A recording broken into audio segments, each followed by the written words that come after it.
Hey class, welcome to this extra credit assignment. It's a pretty straightforward one. The objective is just to get you to download Google Earth Pro and to do a quick little introduction to the program, learn how to place a place mark, and to submit a KMZ file. So the first thing you do is go to the link in the assignment, which takes you to the download page for Google Earth Pro. It's a free download, and you'll see this page, and you can scroll down.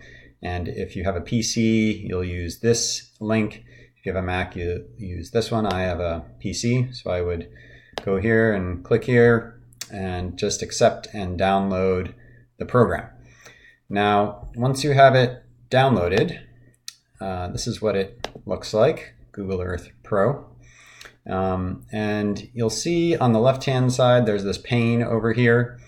And this is where when you place a place mark or any other feature, it will be saved over here. There is this area called My Places and then Temporary Places. The My Places area is where you can create things in Google Earth, save them.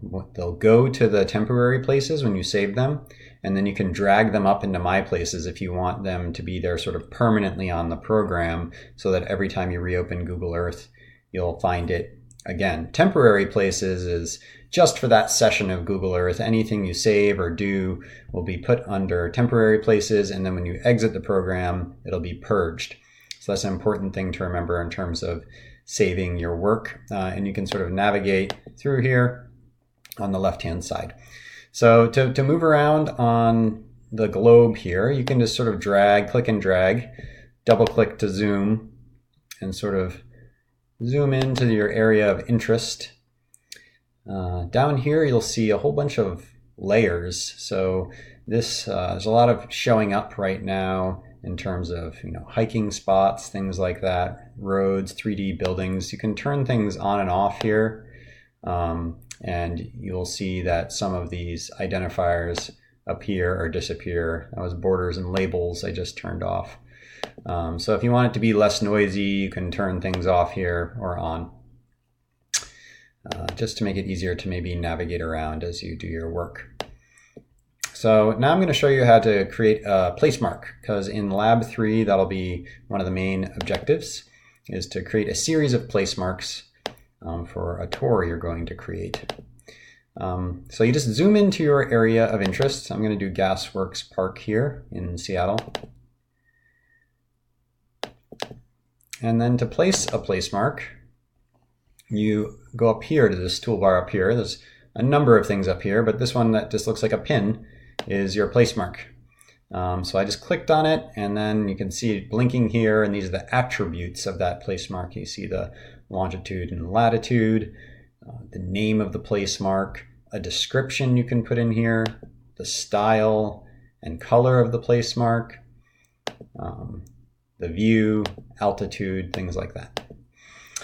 So what I'm going to do is drag it. So while it's blinking here, you can drag it around. I'm going to put it right on top of this hill here. And then name it, double click up here, Gasworks Park. Then you can do things like, say, add a description here. And even add a link or insert a photo. I put a URL in here, and a web image will be put in here, or add a local photo, a photo you downloaded. Click that and just navigate to a photo you might have, say of Gasworks Park, and just insert it in there. And that makes your place mark a little more interesting. So that is the attributes of the park. Or the place mark. And up here you can actually change the style of the pin, which can be fun. Right now it's just a big thumbtack. I can change it to this tree here if I like, and that's a little more fun. So once you're done changing the name, the style, your description, and an image in here, click OK. And now you see appearing under here, you see Gasworks Park. It dropped it into the My Places area here. If I want to then submit this pin, I can right click on here and do Save Place As. There's two things here. No, let's just do that. And you'll see it pulls up this navigator where I can then save to, say, my desktop, Gasworks Park, and here's the file extension, KMZ and KML. KMZ is just a zipped version of a KML file, so just use KMZ. You can use KML if you like. And then click Save. And now I've saved this place mark to my desktop. So when I go and navigate to my PC and go to my desktop, you'll see that, oh, let's download, sorry, my desktop. There is this file, Gasworks Park. So at that point, I have the KMZ file saved to my computer.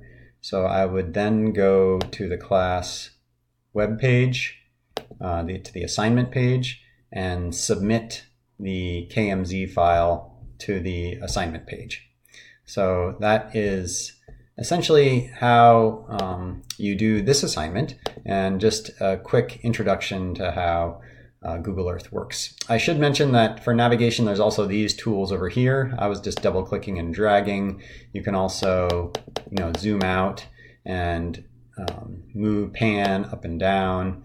And also there's this great feature, which of course Google Earth is a 3D tool. So instead of just looking straight down with bird's eye view, you can sort of pan across the surface and get a more 3D feel.